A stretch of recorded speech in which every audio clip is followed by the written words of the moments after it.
Olá, Tutameia apresenta agora uma nova entrevista sobre os 50 anos da Revolução dos Cravos, como esses que estão aqui atrás de nós. Mas antes de mais nada, nós queremos reafirmar nosso apoio e solidariedade à campanha internacional pela libertação do jornalista Julian Assange, preso político do imperialismo. Estamos nós aqui nos nossos estúdios domésticos, a Eleonora, o Rodolfo, e do outro lado da tela a gente conversa com o jornalista Sérgio Gomes, que você já conhece, claro, todas as suas lutas pelo jornalismo e pela democracia, mas a Eleonora aqui faz as honras da casa e apresenta o Sérgio como manda o figurino para a gente iniciar, então, essa entrevista. Eleonora. Sérgio Gomes, que bom tê-lo aqui no Tutameia. A gente estava querendo há muito tempo falar com você, é uma honra tê-lo aqui, o Sérgio Gomes, jornalista, um dos criadores da Alboré, em 1978, diretor do Centro Cultural 25 de Abril, na época em que foi inaugurado o monumento Portas de Abril, que é um dos temas aqui dessa conversa. Mas, Sérgio, eu queria começar te perguntando, se é português, se é brasileiro, as duas coisas, como é que você entrou nessa história recente do Brasil e de Portugal? Bom, durante muito tempo eu fui revisor, né? Então eu queria contribuir com a campanha do Assange, propondo uma vírgula antes e depois do já, um ponto de exclamação. Fica mais enfático, tá certo? Asilo, eu não sabia dessa campanha de asilo para o Assange aqui. Eu concordo absolutamente. O Brasil é a casa dele. Mas, olha, eu tenho dupla cidadania, né? Com todos os documentos, carteira de identidade e tudo mais, passaporte e tudo mais. Mas a minha história é assim. Portugal estava numa merda tão grande, durante décadas, que os pequenos lavradores, os trabalhadores sem terra, da região ali próximo de Serra da Estrela, da Guarda, que é de onde é a minha família, famílias numerosas, não tinham mais como se sustentar, sobretudo depois da Segunda Guerra Mundial, ali, durante a Segunda Guerra Mundial, em que se meteu uma draga inglesa no Vale do Amezendinha, que fica entre a Aldeia do Bispo e a Aldeia da Vela, na região entre a Guarda e Belmonte. E essa draga inglesa descobriu que tinha estanho, que era necessário para o esforço de guerra, meteram a draga e simplesmente revolveram aquela terra fértil de milênios, transformaram aquilo lá num lamaçal para arrancar estanho. E os jovens que trabalhavam ao dia, como é que chama? Boia fria, tipo meu pai, no fim de semana iam lá catar, como se fosse catar latinha de alumínio, pegar pedaços que tinham sobrado de estanho e vendiam meio quilo, 1 quilo, etc., para juntar dinheiro e sair de lá, porque não havia mais alternativa de viver nessas terras com famílias tão grandes e as pessoas se dispersaram. Meu pai veio para cá em 1942, portanto, durante a Segunda Guerra. Primeiro descarregou o próprio navio, depois trabalhou como carregador de gelo, aquelas pedras de gelo, trabalhou em posto de gasolina, estacionamento, foi cobrador de bonde no Rio de Janeiro, depois trabalhou num bar com um cara chamado Seu Fernando, que vem a ser padrinho de batizado meu e do meu irmão, Fernando, depois vem para São Paulo, enfim. Ele trabalhou durante 7 anos seguidos, sem sábado nem domingo, para juntar dinheiro e voltar a Portugal e casar com a minha mãe, que tinha até o 2º ano primário e, portanto, escrevia. Ela era uma das raras meninas que sabiam escrever e ler, porque a maior parte das famílias muito atrasadas ali na região, um peso muito grande de uma igreja católica muito conservadora, impedia que as meninas fossem à escola. Os rapazes podiam ir até o 2º, 3º ano, aprender a escrever, fazer conta, mas as meninas não, porque as mães tinham receio de que, se elas se alfabetizassem, poderiam namorar por carta, namorar escondido. Olha lá. E, no caso, foi isso que aconteceu. Durante os 7 anos que meu pai esteve aqui, se correspondeu com a minha mãe e o sonho dele era voltar a Portugal e casar com ela. A praxe dessa época é que o sujeito trabalhava aqui sem parar para poder passar 1 ano sem fazer nada lá. Então, você imagina o que tinha de propaganda a favor do Brasil, que aqui tudo dá certo, de repente o cara poder, um ano aos copos, visitar as pessoas, não ter nenhuma obrigação, um tal de um ano sabático. Afinal, meu pai, nessa altura tinha 32 anos. E ele meteu na cabeça que 33, que era a ideia de Cristo, era quando a pessoa já estaria velha. E ele não queria casar velho. Então, ele acertou com a minha mãe de que se casariam no dia 15 de dezembro de 1948.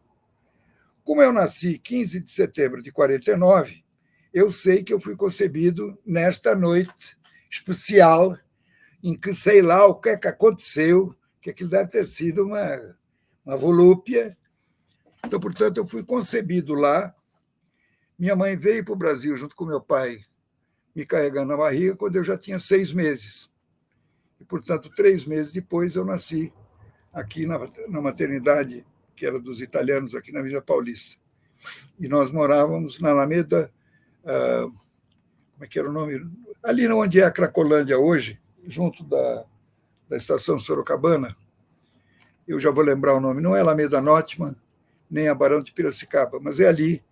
Para ali a gente veio e, portanto, eu fui feito lá e lançado na praça aqui. Aí nos mudamos aqui para o Brooklyn, que não tinha praticamente casa nenhuma, tinha muito terreno baldio, a gente fez campinho de futebol, foi uma infância bastante legal, escola pública sempre. E aí, quando eu tinha 7 anos, e o meu irmão tinha 6, meu pai voltou a Portugal para passar mais um ano, como era a praxe, trabalhar 7 e folgar 1. E lá fomos nós, o casal, mais eu e meu irmão. O meu irmão, como só tinha 6 anos, chegando lá, teve que pagar uma multa para poder entrar na escola. Então, eu me alfabetizei em Portugal, numa escola rural, daquelas que tem de 1º até 4º ano, ali no mesmo Vale da Mizendinha. Então, encontrei a minha família toda, do lado da minha mãe, do lado do meu pai. Aí eu descobri que do lado da minha mãe eram os Bidarra, que tinham vindo lá do País Basco. Até hoje eu não entendi direito, mas eu vou pesquisar isso. Então, eu sou filho, neto, bisneto de português e bascos. Então, a parte explosiva em mim deve ser ligada a isso. Me alfabetizei lá e depois, um ano, viemos para o Brasil. Mas não havia nenhum tipo de lei de equivalência da coisa escolar lá ou aqui, ou seja, o intercâmbio entre o Brasil e Portugal na área da cultura, da educação, sempre foi muito precário. E eu tive, então, que refazer o 1º ano aqui. Aí já o meu irmão já estava com idade, então nós fizemos o primário juntos. 1º, 2º, 3º, 4º ano. Bom, eu estou aí numa família que não tem nada a ver com a política, com a visão geral de Portugal. A saudade que os portugueses, a minha família tinha, não era de Portugal, era da aldeia, tá certo? A aldeia era o lugar. Os velhos amigos, os copos, os parentes. Bom, então, eu acabava saindo bem em português porque eu escrevia com sotaque.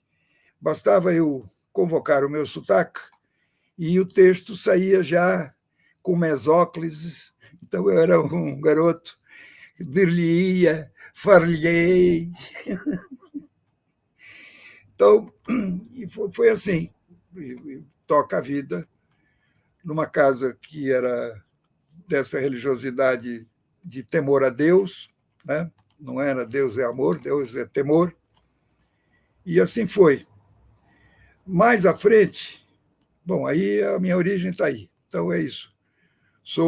Entrei com os papéis, tirei a dupla cidadania, depois me filiei ao PCP, sou filiado formalmente ao PCP, com uma forma de não poder me filiar a nenhum partido aqui, porque como eu trabalho da Alboré, a Alboré não é partidista, não é partidária, então, para dar garantias ao movimento sindical, que foi o que eu fiz a vida inteira, de que toda essa atividade não tinha propósito de acumular prestígio pessoal para ser candidato a nada, então a primeira coisa que eu tinha que fazer era não ser filiado a partido político nenhum aqui, para não haver a possibilidade de ser candidato a nada. E aí eu tomei uma decisão na vida de que eu não seria nada. Deliberadamente eu estaria a serviço de fazer as coisas que os outros precisassem. que é o trabalho de consultoria, assessoria, etc. Então, portanto, como é proibido pelo PCP a dupla militância partidária, então estou livre, precisar me filiar a qualquer coisa aqui no Brasil, porque eu já sou suficientemente filiado lá, embora não acompanhe a vida política portuguesa no detalhe, no cotidiano, tenho mais o que fazer. Sérgio, onde você estava, o que você viu no dia 25 de abril de 1974? De 74. Nesse dia, próximo desse dia, o meu avô, que tinha vindo de Portugal para cá, e morou aqui em casa durante 13 anos, ele e minha avó, meu avô morreu. E, portanto, no velório do meu avô, eu vi a minha família, quem era 25 de abril, que estava satisfeito, e quem não era, que eram saudosos do Portugal pequenino, saudosos do Salazar, lá não está inflação, aquela coisa que português falava aqui para se comparar, que lá não está inflação, lá é tudo limpinho, não tem sujeira na rua, aquelas coisas todas que vocês sabem bem que o fascismo faz, que é a questão da zeladoria, né, do detalhe, o Portugal limpo, tá certo? Que está embutido aí uma ideia de excluir tudo que não é igual a si próprio, tá certo? Está claro isso, todo mundo sabe isso aqui. Então, portanto, eu estava assim. Eu tinha, desde o tempo em que eu entrei na faculdade, eu entrei na ECA em 1970, fiz vestibular em 69, e ali me coloquei à disposição do jornal Portugal Democrático, que foi editado aqui durante 16 anos por um grupo de intelectuais portugueses, entre eles Miguel Urbano Rodrigues, e eu era distribuidor do jornal, era um jornaleiro. Eu distribuía o jornal entre os colegas lá da faculdade e acompanhei. Foi aí que eu descobri que existia a Guerra Colonial Portuguesa, o massacre de Williamu e tanta coisa. Então, pela mão do Miguel Urbano Rodrigues, é que eu fui apresentado a essa tragédia da Guerra Colonial. Portanto, eu já era muito amigo do Miguel Urbano, por várias razões, e, portanto, quando veio o 25 de abril, foi uma surpresa, inclusive para o próprio Miguel Urbano, que, embora membro destacado do PC português, um dos caras que tinha ajudado a criar a ARA, a Ação Revolucionária Armada, que fez uma série de ações em Lisboa, sem vítimas, nunca mataram ninguém, mas eles explodiram vários aviões e helicópteros que estavam estacionados em Portugal para ir para lá, então diminuir a capacidade ofensiva de Portugal.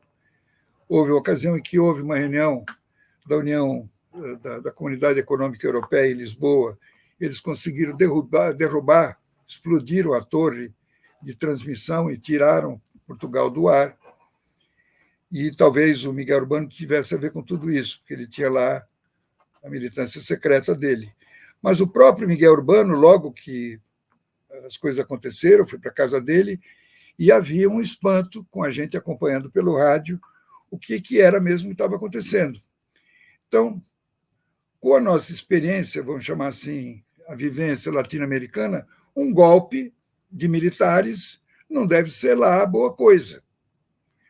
Mas isso ficou mostrado que não era bem isso, tinha alguma coisa diferente acontecendo, porque apareceram logo os cravos e as pessoas na rua, e era uma outra coisa, ninguém tinha matado ninguém, é uma revolução sem sangue. E, portanto, ali entre o 25 de abril e o 1º de maio, é que fomos nos dando conta que o que estava acontecendo não era uma coisa qualquer, era finalmente uma nova revolução, coisa muito rara. A última tinha sido a de Cuba, a anterior à da China, tá certo? Nós estamos falando, não era simplesmente uma mudança de governo, era alguma coisa muito, muito nova. E, portanto, o Miguel Urbano, tão logo pôde, foi embora para lá, foi dirigir o jornal do PCP, né, o jornal chamado O Jornal, e eu continuei por aqui, não fui para lá no 25 de abril, não fui. A minha vontade era para ir para lá e comemorar, ver as coisas mais ou menos como o Glauber Rocha viu, se metendo na rua, vendo as pessoas. Então foi assim, foi uma grande alegria para quem acompanhava a cena política, como era o meu caso, na militância partidária e estudantil, a gente queria derrotar a ditadura, não derrubar, a gente queria mais, eu queria derrotar. E nós tínhamos ficado, todo mundo, muito frustrado, porque 6 meses antes tinha acontecido o golpe no Chile. Então, aquilo que a gente acompanhava com muita atenção, com muito carinho, com muito entusiasmo, com muita esperança, de repente, aquilo rui, o golpe, a mortandade, o assassinato do Allende de tantos milhares. Então, portanto, durante 6 meses, de setembro de 73 até abril de 74, quem militava politicamente, como era o meu caso, viveu ali um baixo astral muito grande. Parecia que todos os sonhos se desvaneciam sempre. E, portanto, quando vem a Revolução dos Cravos, isso tem uma influência enorme sobre a cena política brasileira, política e cultural, até maior do que eu vejo como registro. Pouca gente faz a ponte entre esse novo ambiente e a vitória que se terá do MDB em novembro. Em novembro de 74, vai acontecer aqui uma eleição em que o MDB, que parecia que não tinha chance nenhuma, deu uma surra de milhões de votos em cima do governo da Arena. Então, de efeito prático, imediato, sobre o meu país, tá certo? Eu sempre me senti brasileiro, não me sinto português, tá certo? Eu sou solidário com Portugal, mas, como diz um amigo meu, gente é mais parecido com planta do que com bicho, porque gente cria raízes, e as minhas raízes estão aqui, tá certo? Então, portanto, tudo que viesse de fora que ajudasse, de alguma maneira, e o 25 de abril efetivamente ajudou. Nós tínhamos uma música do Chico Buarque, do Rui Guerra, que falava que o Brasil ainda ia se transformar num imenso Portugal, e aí, em seguida, vem as 2 versões, né, do Chico Buarque, né, do Foi Bonita a Festa Pá. Veja que tem 2, uma que ele comemora a Revolução e a outra já faz o contraponto, quando a reação começa a tomar medidas de bloqueio, né, dos processos todos que estavam em andamento. Depois tem outras músicas que valeriam a pena ser levadas, que fazem parte disso tudo. Você tem uma música da Marisa, que é em cima de um poema do Fernando Pessoa, chamado Há uma Música do Povo, talvez seja a mais bela canção que alguém já tenha composto, a beleza. Há também uma outra que dá conta do que significa tudo isso, uma música com a Dulce Pontes. Ela fez a música, ela vai ao piano, e também é uma letra do Fernando Pessoa, que se chama O Infante. O Infante. Bom, e aí as coisas que não tem letra, que é Verdes Anos, do Carlos Paredes. Então tem uma trilha sonora aí que, de alguma maneira, me acompanha, que é esse Portugal que eu amo, que é o Portugal da liberdade, o Portugal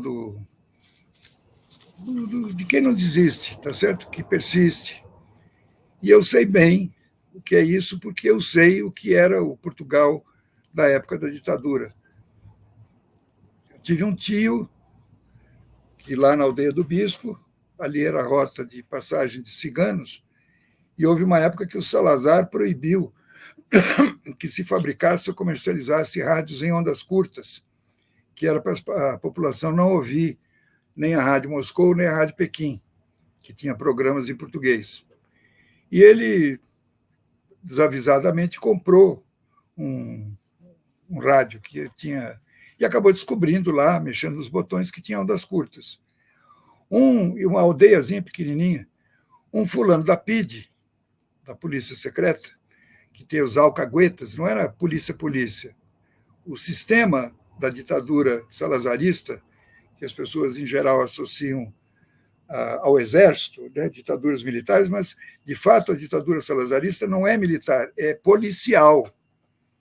Tá certo? Ela é mais entranhada, ela é fascismo de verdade, ela vai controlar a vida de cada um. E o meu tio, que passou a ouvir esse programa, um desses programas, foi denunciado, pegou a cadeia, ficou, sei lá, quanto tempo. Sei que ele foi condenado a um suplício chamado suplício de Sísifo. Na cadeia em que ele ficou, ele era obrigado a pegar uma lata dessas de banha, de 30, 40 quilos, encher de água num tanque, subir uma escada em caracol, que devia ter uns 10 ou 15 metros, lá em cima jogar essa água numa caixa, uma caixa d'água, tem um ralo e uma calha, e a água vinha para baixo e ele descia com a lata vazia, enchia novamente a lata, subia, e com um ano e meio dessa coisa, ele ficou louco. Então, nós estamos falando disso, não tem porrada, não tem choque elétrico, tá certo? Mas quem é que sabe que coisas desse tipo foram feitas? E eu estou dando depoimento a partir das histórias que eu ouvi na minha própria família, tá certo? Coisas que aconteceram, de fato. Então, o 25 de abril foi um grande ânimo, um grande estímulo. Depois, para quem acompanhou o processo constituinte em Portugal, se quiser, se forem especialistas nessa área do direito constitucional, verão que muito do que está na Constituição de Abril, de Portugal, que sai da Revolução de Abril, foi se entranhar na Constituição Brasileira de 88. Certo? Eu não saberia explicar isso, não sou especialista, talvez um grande jurista pudesse, que acompanha isso, porque aí nós estamos falando de uma lei permanente, né?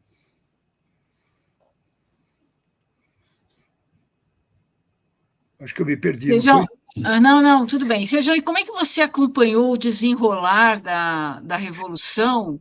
E quando você voltou a Portugal, depois do processo revolucionário, como é que você, como você falou que sabe, né, viu o que foi o salazarismo, como é que foi a sua nova visão de Portugal? E como é que você acompanhou aqui do Brasil essas mudanças? Bom, porque a essa altura aconteceu também essas coisas do acaso. Eu, se tivesse tempo, iria falar, e posso falar aqui a respeito de várias coisas que são acasos ligados à intuição. Eu acho que essas duas coisas têm mais importância na história das pessoas e dos movimentos do que normalmente as pessoas aceitam reconhecer. Né? Até parece que as coisas acontecem porque o cara planeja direitinho, degrau por degrau, planeja uma carreira, tá certo? E, na verdade, não é assim. Quem vê retrospectivamente a sua própria vida vai verificar que, por acaso, aconteceram coisas lá atrás que acabaram determinando o rumo geral da tua vida, mais do que você queria. Foram as circunstâncias. Então, quando eu volto a Portugal, foi em 2001, vejam vocês. E aí, a essa altura, eu conhecia o capitão Vasco, que é o presidente da Associação Cultural 25 de Abril, um dos que fez a Revolução, e que esteve aqui na inauguração do monumento, Portas de Abril. E foi na sala dele, nós estávamos almoçando, eu e a Ana Luísa, no restaurante da associação, quando vem um cara e um outro militar que estava lá, e diz: capitão, começou a Terceira Guerra. E aí saímos dali, fomos para uma outra sala e assistimos a derrubada da Segunda Torre, né, do 11 de setembro de 2001. E eu vi ali, com as notícias que chegavam, de que tinham sido esses dois aviões, o primeiro para produzir o impacto, e o segundo, dentro da estratégia da comunicação de quem armou isso, já foi assistido por 1 bilhão de pessoas ao vivo, vocês sabem disso. Então, não foi coisa de amador, é preciso ainda um dia descobrir realmente quem é que está por trás de tudo isso, de verdade, porque isso meio que se foi deixando de lado.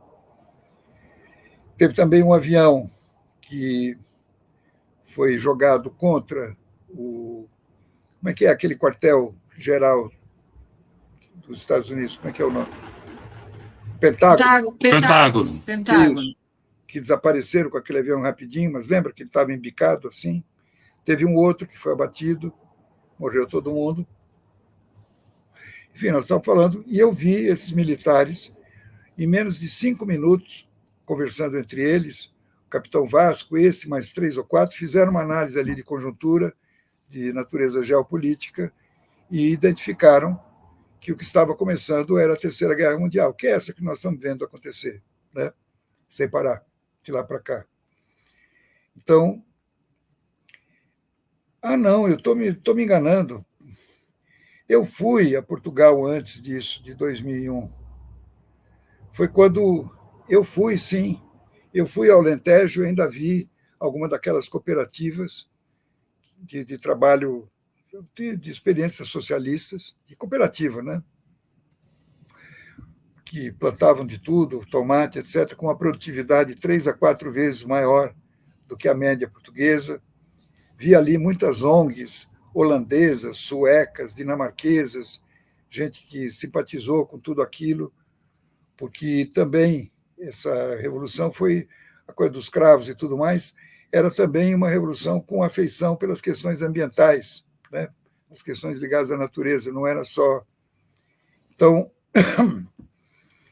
e ali na região do Guadiana, que é uma represa, vocês sabem que Portugal praticamente não tem nenhum rio que nasce e morre no seu território, todos vêm da Espanha, então é sempre um controle. A Espanha, se quisesse ou pudesse, anulava Portugal.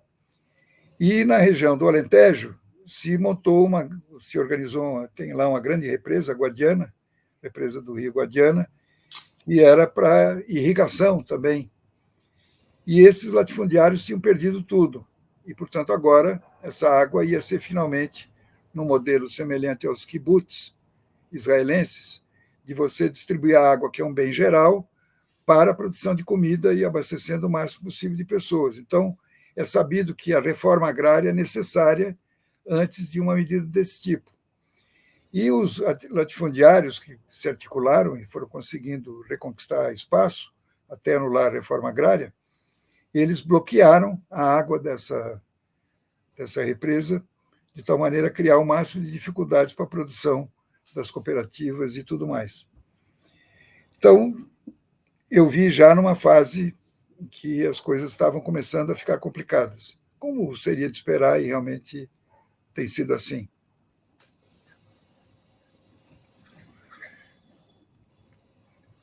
Bom, vamos dar um salto no tempo, depois, eventualmente, a gente volta, aí fazemos vai e volta, mas dar um salto no tempo para as homenagens ao 25 de abril. Como você falou, a Revolução dos Cravos ficou no coração dos progressistas, acho que do mundo inteiro, mas aqui do Brasil, imagino que especialmente, e houve, então, homenagens. Uma em especial que você participou foi a da colocação de um monumento à Revolução dos Cravos, aqui, lá na Zona Sul de São Paulo, na No Praça Jardim Mestre. Lusitano. No Olha Jardim aí, Lusitano. olha aí. Tá Cultura do aqui. Zé Aurélio.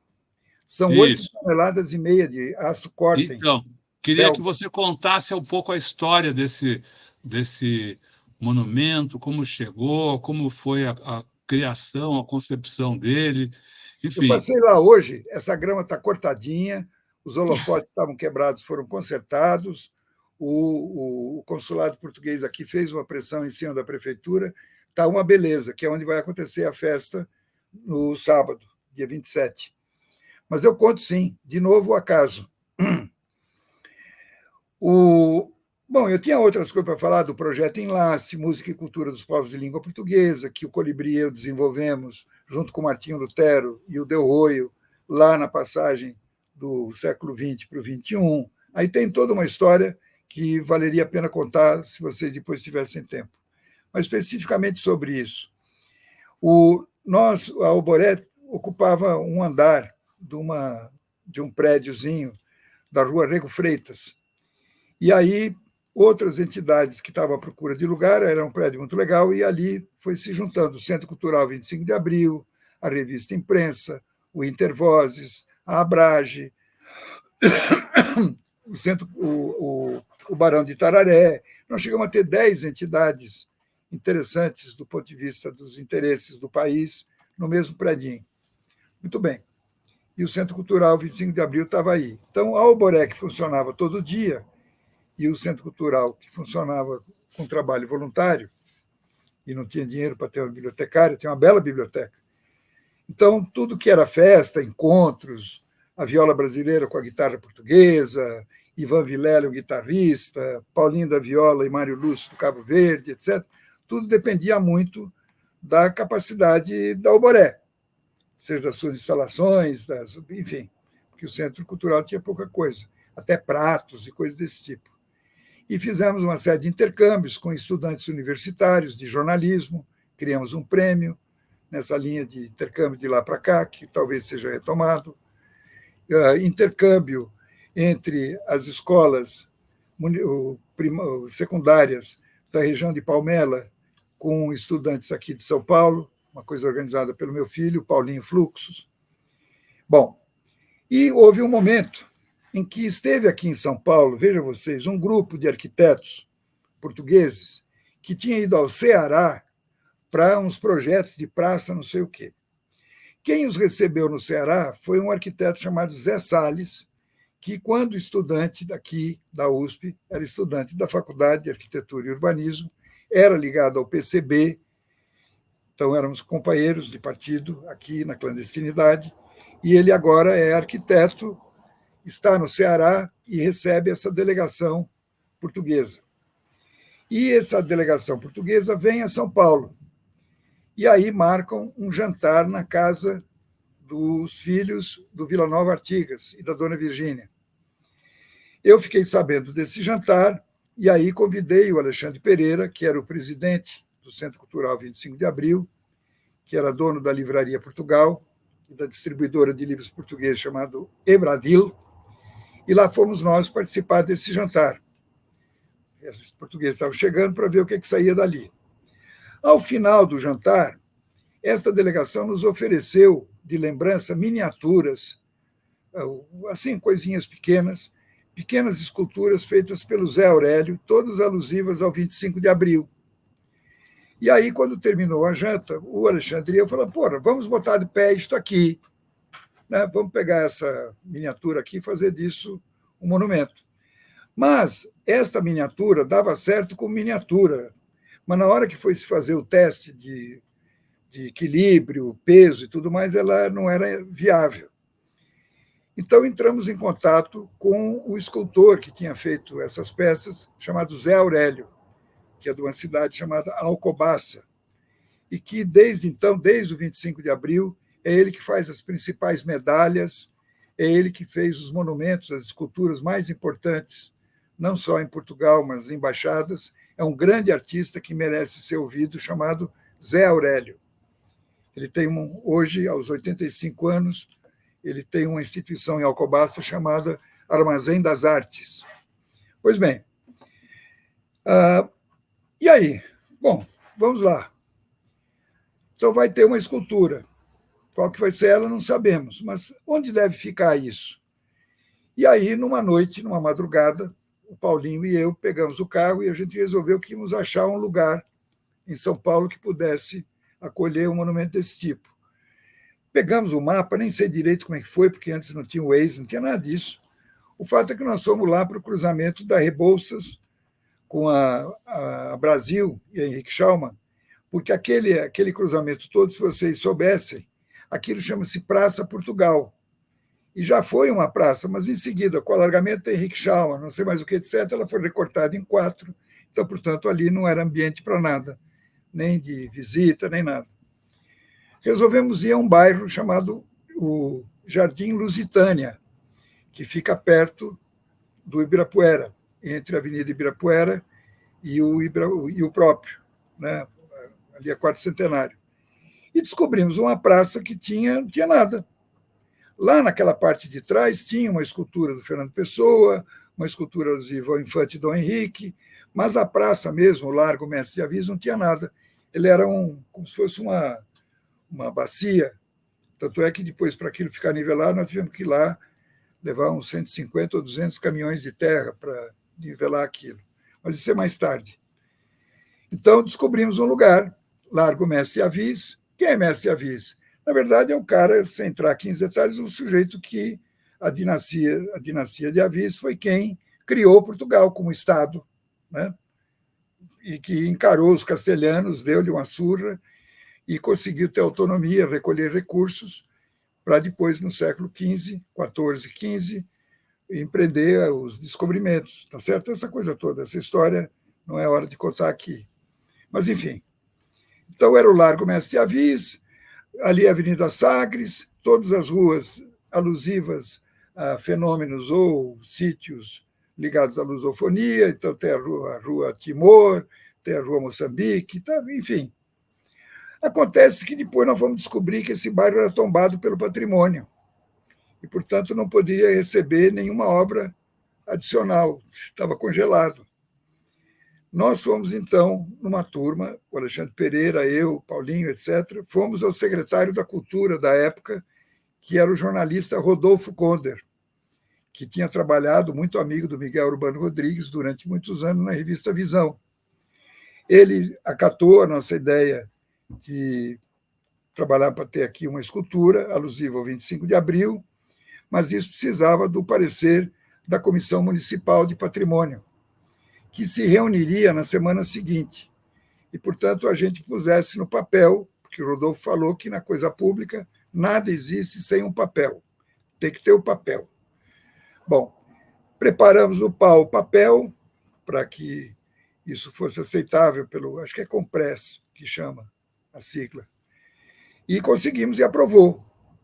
E ainda bem que foi assim, porque a segunda reunião do Compress, depois dessa, só foi acontecer 5 ou 6 anos depois.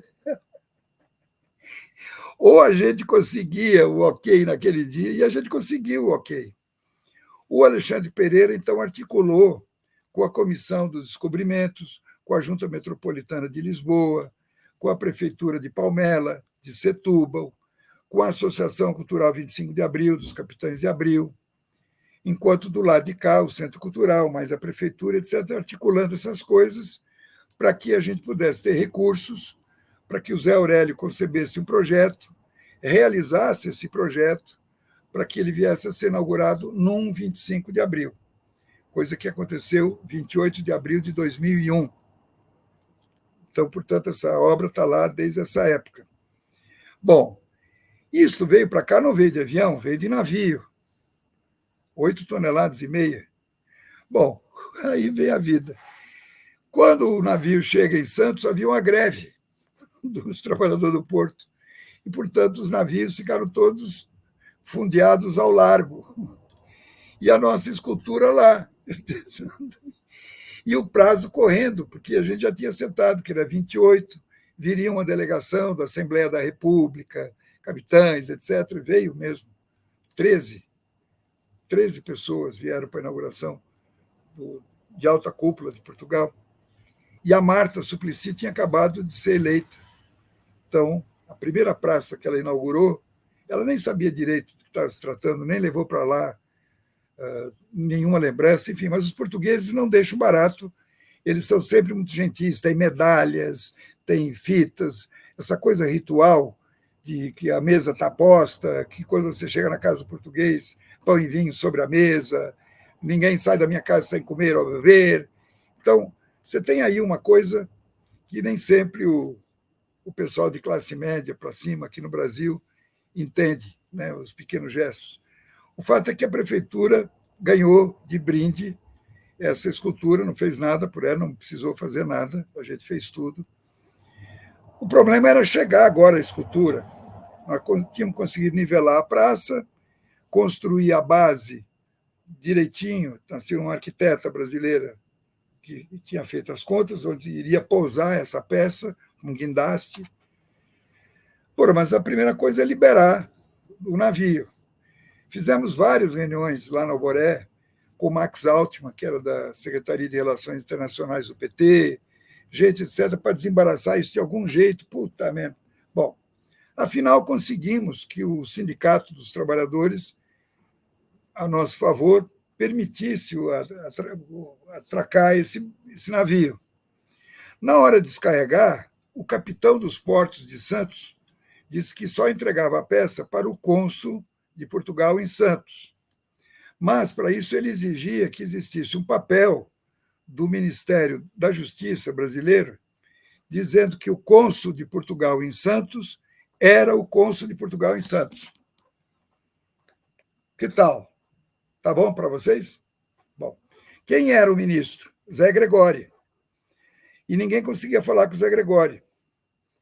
E aí falaram, olha, vamos pedir para o Sérgio ligar, porque o Sérgio tem sorte, seja para arrumar vaga de automóvel onde está tudo congestionado, ele arruma vaga, e também ele telefona e as pessoas atendem. Ele dá sorte com esse negócio de telefonema.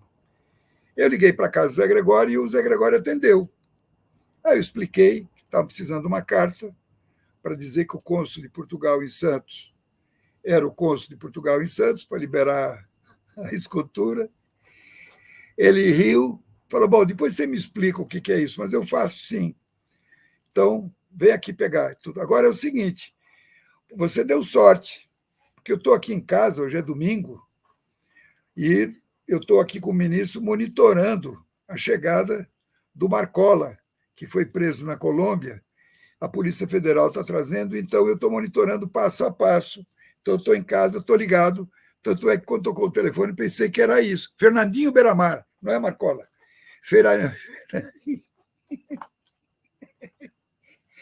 Se não é o Fernandinho Beiramar, com o pessoal ligando de domingo para casa do Zé Gregório, e eu meter o meu telefonema ali no meio. Bom, pegamos o papel, levamos para Santos, descarregamos, botamos a escultura numa carreta, subiu lentamente pela Serra do Mar, conseguiu chegar na praça. Só que quando o guindaste pôs em cima a base, cedeu e ela ficou inclinada, como se fosse a Torre de Pisa. Então, houve a necessidade de fazer uns novos calços. Ou seja, a escultura só ficou pronta para ser inaugurada 8 horas antes da cerimônia de descerramento. A cerimônia foi às 10 horas da manhã. Portanto, nós só terminamos a obra às 2 da madrugada. Então, realmente, Deus mora no geral e o diabo se esconde nos detalhes. Não é fácil. Teve inauguração, aí festa, música, discurso, essa coisa toda, presença, e, portanto, temos aí o único monumento, a única coisa física, nesta cidade de São Paulo, que foi uma das principais no acolhimento dos exilados no mundo. São Paulo acolheu aqui uma parte da intelectualidade portuguesa que teve muita importância, inclusive na formação da USP e tudo mais. E era um contrassenso que essa cidade, que foi uma cidade tão importante, que editava o jornal Portugal Democrático, etc., não tivesse uma viela, uma escada, uma ruazinha, uma pracinha, um nome de biblioteca, de centro de saúde, escola, o que você quiser, nada sobre o 25 de abril. Então, a partir daquele dia, temos. Ali, nessa praça, hoje, eu ainda vou levantar o nome certo, temos as cinzas de pelo menos 6 lutadores antifascistas portugueses, que estavam aqui, gente mais simples, vamos chamar assim, e que fizeram questão de que, quando morressem, fossem cremados e suas cinzas fossem jogadas ali. Então, portanto, essa praça deixou de ser simplesmente um lugar de passagem. Ela está adubada pelo corpo de quem lutou pela liberdade. O nosso projeto não parava ali de ter simplesmente, porque, na verdade, era as portas que abriu, e, além da escultura, a gente redesenhou a praça com várias alternativas de caminhos. Não é como está hoje, que tem lá um circo para ficar andando em volta. Porque a própria disposição na praça, o desenho aí do lugar, tinha também esse sentido metafórico de que era uma porta que abria várias alternativas. Sem a devida explicação, que tem lá hoje é só uma plaquinha chamada Porta de Abril, as pessoas olham para aquilo e pensam que é um pregador de roupa. E nós tínhamos trazido para frente da praça um ponto de ônibus que estava distante, porque a nossa ideia é que esse ponto de ônibus fosse uma espécie de display, onde tivesse pelo menos uma placa ali dizendo: você está chegando no Jardim Lusitânia, isso aqui é o Largo Mestre Avis, essa escultura significa isso, e o 25 de abril significa isso e isso. A lei da época permitia que nos pontos de ônibus metade do espaço publicitário fosse comercializado com as agendas e a outra metade para a própria prefeitura dar informações úteis. Os ônibus que passam, o horário, uma coisa parecida com essa que a gente tem nas estações do metrô, que é o mapa da região ali do entorno e dizendo onde é que você está, para você se localizar. Mas hoje eu não sei se a lei ainda garante isso para o poder público, porque o que está lá é só propaganda de coisas bem iluminadas, bem feito e tudo, mas nós ainda queremos, com a ajuda do consulado, ver se a gente faz daquele ponto de ônibus uma espécie de stand permanente para que as pessoas comuns saibam o que é aquilo. Muito legal, Sérgio.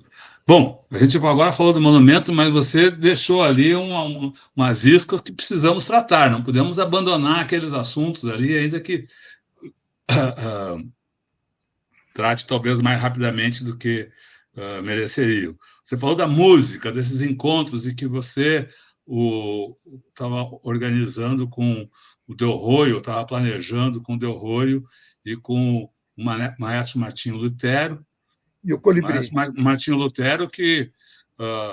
o Colibri e o João Gabriel. Além de ter sido um grande combatente pela democracia, um grande músico, foi uma das primeiras vítimas da política assassina do Bolsonaro durante a pandemia, foi uma das primeiras vítimas da Covid aqui em Dia São 25 Paulo. de março, 25 de março de 2020. Perdemos um dos maiores músicos que o Brasil já teve. Milão só tem 2 brasileiros que têm cidadania milanesa. Ele e Carlos Gomes. O Martinho Lutero não é um maestrozinho, não é um musiquinho. Nós estamos falando de uma das maiores figuras da música no mundo. Hoje, as cinzas dele estão lá em Milão, porque ninguém se mexeu por ele aqui. A família e os amigos, a esposa, a viúva, etc., decidiram levar para lá. Houve uma semana de manifestações, de concertos, de homenagens, um túmulo especial que tem lá em Milão para figuras destacadas. Aqui, se alguns poucos amigos do Martinho não se mexerem, ele também vai cair no esquecimento, com a maior parte das pessoas que não se movem por dinheiro.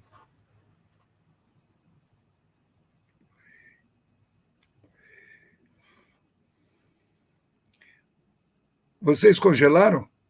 Não. Não, aqui eu estava esperando você continuar falando, Não, porque falar do projeto que vocês planejaram. Porque quando foi da coisa dos 500 anos, o Pão de Açúcar organizou aqui no Ibirapuera uma série de espetáculos musicais. Então tinha o grande guitarrista português, que era uma coisa intimista, e colocaram Maria Bethânia. Então, era o chamado contraponto. A gente achou que era uma sacanagem fazer na base de contraponto.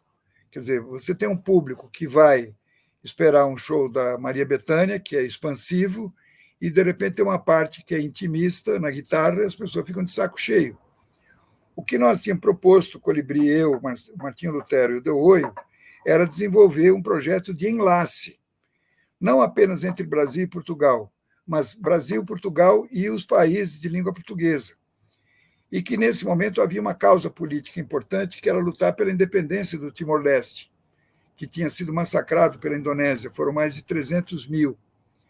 O Xanana Gusmão estava preso, como estava preso o Mandela na África do Sul. E se dizia que isso era impossível, porque de todas as colônias de Portugal, a única que não tinha conseguido independência era o Timor. Nós fizemos, então, um movimento grande aqui, e numa das vezes que houve aqui o congresso dos jornalistas dos países de língua portuguesa, que eu compareci, Zé Marcos de Mello, professor Chaparro, e quem cantou foi Olivia Byton, e a gente, a partir dali, começou a imaginar o que poderia ser, por exemplo, as baquianas, que fossem cantadas pela pela Olivia Byton, e aquela Teresa Salgueiro, de um conjunto português. Como é que é o nome dele? Conjunto magnífico. Bom, o fato é que essa ideia de fazer isto, o dispositivo foi sacado pelo João Gabriel de Lima, que era meu aluno na ECA, e hoje vive em Portugal, vive em Lisboa, é um grande jornalista, um cara importante, trabalhou na Veja, todas as... O cara, vocês devem conhecer, João Gabriel de Lima. Ele é que teve a ideia de tomar como mote o mar. Deus quer, o homem sonha, a obra nasce. Deus quis que a terra fosse toda uma, que o mar unisse, já não separasse. Então, essa contradição de que a gente só tem condição de se aproximar uns dos outros através daquilo que nos separa. E que o mar tanto podia ser concebido como uma separação, como também o caminho da conexão, né? E em torno desse tema, desse mote, o mar, foi feito, então, um trabalho pelo Colibri e também por uma dupla, um casal, que agora não vou lembrar o nome, de pesquisadores, com a ajuda do João Gabriel. Levantamos músicas dos 7 países, mais Timor, então dá 8, que fossem alusivas ao mar. E fizemos um CD chamado O Mar. Foi um pirata de 30 mil exemplares, piratão até hoje, mas existe a venda em sebo de disco, vocês encontram, é uma maravilha. Quem cuidou da produção foi o Colibri. E isso nos deu a ideia de fazer uma série sobre vários temas que fosse essa música e cultura dos países de língua portuguesa. E solidariedade ao Timor. Enlace por Timor. Era isso que era a nossa ideia. E, afinal, a independência vai acontecer, a gente vai encontrar o Xanana Guzmão, vai encontrar o pessoal da Fretilin, enfim, aí tem todo um desdobramento muito interessante que um dia a gente conta. Mas nós estamos nesse momento da luta pela independência. No âmbito da Alboré, nós tínhamos uma redação com 12 estações de trabalho, e uma delas, a número 8, nós colocamos as bandeirinhas dos países e reservamos para estar disponível para qualquer jornalista que viesse a São Paulo trabalhar, tivesse um local adequado no nosso ambiente. Então, essa era a estação de trabalho número 8. E depois tem um mapinha, como era a divisão do espaço dentro do Alboré, está lá claramente isto, que eram gestos que a gente deveria ir fazendo para aproximar, não como contraponto, mas como enlace. É diferente. O enlace é um abraço ao mesmo tempo suave e intenso. Nós estamos falando de coisas que têm que ser recuperadas a delicadeza entre as pessoas que estão do mesmo lado, e, ao mesmo tempo, empenho, coragem, disposição, se for o caso, botar para quebrar, mas da necessidade da gente se aproximar. E o que nos pareceu é que, no Brasil e em Portugal, o que se mais destaca não é a arquitetura, não é as artes plásticas, não é o teatro, nem é o cinema, é a música. A música é o nosso grande repositório, né, da alma do nosso povo. E o que a gente percebia é que praticamente não havia, ninguém sabe, todo mundo assiste as novelas brasileiras em Portugal, e nós não sabemos nada de Portugal aqui, ainda hoje. Ainda hoje. Quem é o grande artista português? A gente ia aqui nas lojas de disco, numa época que ainda havia negócio de disco, não se encontrava um. Aí nós criamos 2 programas de rádio, um na Rádio USP, Enlace, uma vez por semana, à noite, e na Rádio Popular de Milão, a Rádio Popular mantida pelos trabalhadores, uma das maiores de Portugal até hoje, um programa chamado Legame, que significa enlace em italiano, feito pelo Del Roio e pelo Martinho Lutero. E aí tem uma história comprida. Mas é uma coisa que vai puxando a outra, e o que eu queria dizer aqui, para não ficar uma coisa ociosa, ou eventualmente memorialista, saudosista, etc., mas é sobretudo para falar para o pessoal mais jovem, acredite no seu taco, acredite na intuição, tenha projetos e fica ligado, porque aquilo que parece que são coincidências, na verdade não são coincidências, são confluências, e que podem pintar a qualquer hora. E se o sujeito não tiver sacada de que tem que ser já, que não é depois. Tem certas coisas que ou é já ou não é mais. Não dá para ser depois. Quem for assistir esse filme do Wim Wenders, o Dias Perfeitos, ele vai dizer claramente, tem coisas que a gente diz, da próxima vez a gente fará assim. E tem coisas que a gente diz, agora tem que ser já. Então, a gente perceber o que dá para ser da próxima vez e o que tem que ser já, é uma sutil diferença. Acho que eu estou me dispersando, né? Não. Sérgio, 50 anos da Revolução dos Cravos, hoje a gente vê a direita, a extrema-direita, o fascismo com uma força ainda em Portugal. O que você pensa desse momento, à luz desses 50 anos daquele momento tão revolucionário? O que dá para a gente pensar hoje, meio século depois? Bom, está claro que isto que aconteceu lá, Bolsonaro aqui, Milei lá, fulana lá, etc., sinal dos tempos. Estão falando de uma vaga, tá certo? Estão falando de forças que algumas delas são incontroláveis. O capitalismo hipercentralizado, monopolista, essa coisa toda, nivelador de tudo por baixo, com mecanismos agora de fazer com que cada um fique só na sua tribinha, perca a visão de conjunto, a visão da polis, a visão da política, vai desaparecendo por coisas que são do lazer, ou skate, bike, samambaia, coisas assim, em que o sujeito encontra um grupo homogêneo e se sente tranquilo no meio dele. Ele não precisa nada. O sujeito que tiver 100 turma em São Paulo, vamos lá, o cara é colecionador de tampinha de garrafa de Coca-Cola. Se entrar aqui e fizer uma pesquisa no Google, põe aí, colecionadores de tampinha de Coca-Cola, vai ter uns 10. Aí o sujeito localiza o que lhe interessa e ele passa a fazer parte do grupinho, ou de colecionador de selo, disso, daquilo. Então, ficou tudo assim uma Indonésia, tá certo? Cada um na sua ilha, tocando o seu lugar. Alguns são até ilhas que querem lutar e lutar contra coisas que têm sentido, mas se comportam como ilhas, tá certo? Vai desaparecendo a ideia de uma coisa internacional, global, mundial, para a humanidade toda, para os povos todos. Pode ver que a palavra povos desapareceu, trabalhador não aparece mais, classe trabalhadora, isso não aparece. Eu assisti lá os discursos todos da Marcha do Silêncio desse ano, fiquei atento, nenhuma vez aparece a palavra trabalhador, classe trabalhadora, não existe. Os de cima e os de baixo. Então, eu vejo com preocupação que essa situação de hiperconcentração, muita riqueza impressionante de um lado, pobreza e falta de perspectiva do outro, vai engendrando não esperança nas pessoas de que é possível haver uma reevolução, uma nova evolução, mas vou percebendo que as pessoas vão sendo tomadas por presságios de que não vai dar, que vai tudo virar uma merda.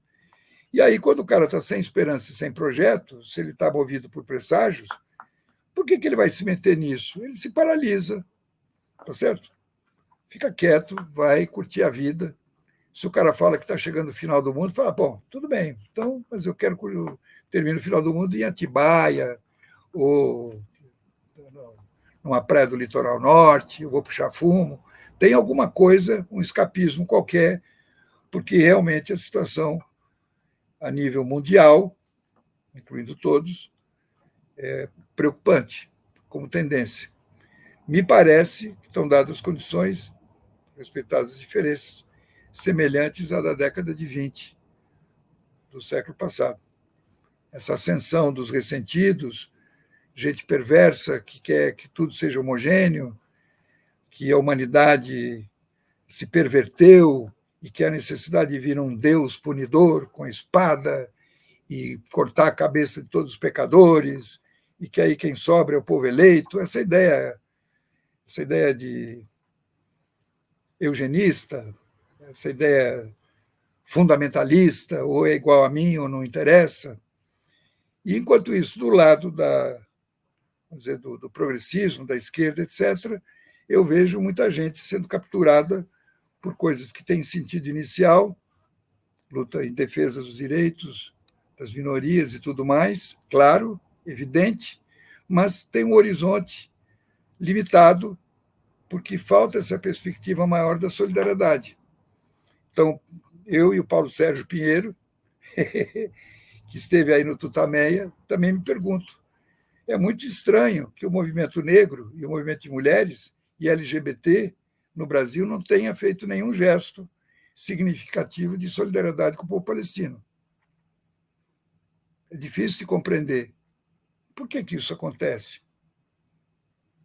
Então, a falta de solidariedade com o povo palestino, depois de 6 meses de uma coisa jamais vista, acho que isso embrutece, isso envenena, isso adoece a alma das pessoas. Elas ficam embrutecidas, ficam insensíveis.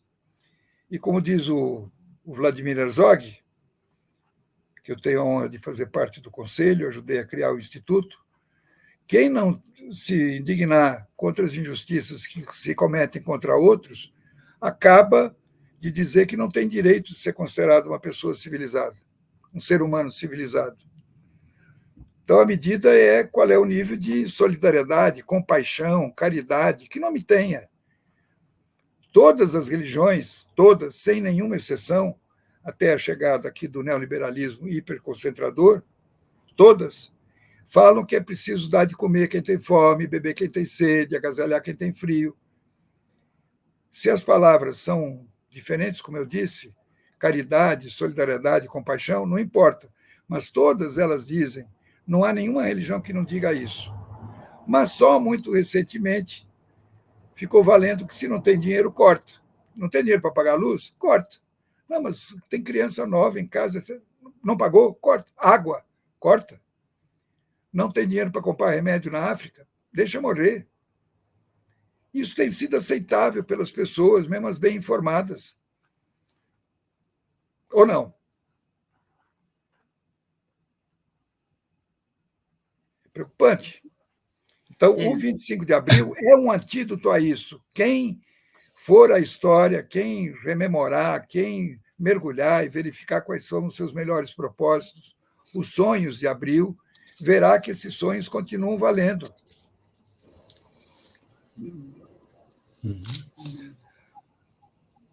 Legal, Sérgio. A gente quer agradecer muito a sua participação aqui no Tutameia, nessa série que a gente está fazendo em homenagem aos 50 anos da Revolução dos Cravos. Agradecemos também ao público que se reúne para acompanhar suas informações, essas reflexões aqui feitas. Convidar a todos para que se inscrevam no canal Tutameia TV e divulguem o jornalismo aqui do Tutameia. Dito isso, a gente devolve a palavra aqui para o Sérgio, para que dessa vez, sem perguntas, ele mande, então, sua mensagem, sua fala, o seu plano, né? Como na nossa época, né, Sérgio?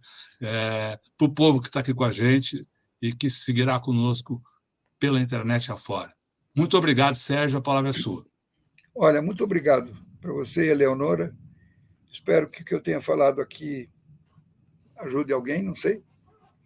Não sei se... O que eu digo? Dia 27, sábado, Largo Mestre de Avis, Jardim Lusitânia, das 10 da manhã até as 8 da noite, teremos as comemorações do 25 de abril, organizadas pelo Consulado Geral de Portugal. O Pedro, que é o cônsul, uma figura extraordinária. Eu falo lá, ao meio-dia, exatamente dou um depoimento de 3 minutos ou 4, sobre exatamente o monumento. Vou dizer lá para as pessoas, de forma resumida, quem é esse companheiro que está ali de pé. E quem faz as luzes, à noite tem música, etc. Quem foi chamado para fazer as luzes, justamente o Paulinho Fluxo, meu filho, fará as luzes, ele que é um artista dessa área, performático, figuraça. Então, nós dois, de alguma maneira, estamos muito satisfeitos de ter sido chamados para dar a nossa contribuição para uma coisa que a gente tem alegria íntima de que a gente conseguiu achar o lugar e contribuir com as articulações para que não ficasse só na ideia e essa coisa pudesse estar lá para sempre. No dia 28, domingo, na Praça Memorial Vladimir Herzog, que fica atrás da Câmara Municipal, e o calçadão, que é chamado de Espaço Cultural Elifas Andreato, e o Rodolfo e a Eleonora já estiveram lá, vai acontecer mais uma vez, como acontece todo último domingo do mês, um evento chamado Todo Mundo Tem que Falar, Cantar e Comer. No caso, nós teremos lá a comemoração do 28 de abril, que é o Dia Mundial em Memória às Vítimas de Acidentes de Trabalho, que é uma sangueira, que pouca gente dá conta. Como é negócio de classe trabalhadora, etc., faz de conta que não existe, você não vê nada em rádio, jornal, televisão, picas. E, no entanto, só de carteira assinada morreram 3 mil no ano passado. 600 mil acidentes, com pelo menos 12 mil mutilados para sempre. Ou seja, é uma tragédia, e se conseguiu, ali nós receberemos as entidades que promovem esse encontro, que é o Instituto Vladimir Herzog, o Colibri, o Instituto Elifas Andreato, Instituto Premier, Sindicato dos Engenheiros, Oboré, Centro Acadêmico Vladimir Herzog, a Banca Livraria, enfim, está tudo aí. Nós vamos receber todas as centrais sindicais, sindicatos grandes, a Fundacentro, os Centros de Referência Saúde do Trabalhador, Ministério do Trabalho, num grande compromisso de luta pela vida. Então, é luto em memória e luta pela vida. Vai ter um baião de 2, tem 7 cozinheiros que estão trabalhando intensamente.